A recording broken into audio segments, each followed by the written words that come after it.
Hi, ito po ang UV printer namin dito sa Transfer It 999. This week po ay 5 days namin siya nagamit.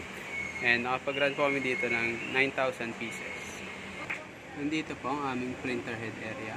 Maayos naman po. And nandito naman po ang aming wiper at ang aming capping. Ganito naman po ang tamang pag-head clean. Ganito naman po ang tamang pag-nozzle check.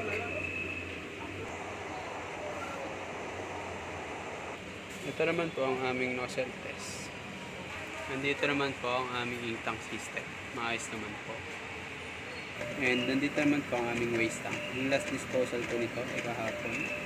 Nandito naman po ang UPS at ang aming ABR. Working naman po sila pareho. Nandito naman po ang aming daily checklist.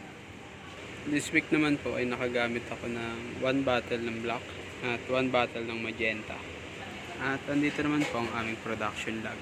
Yun lang po. Thank you.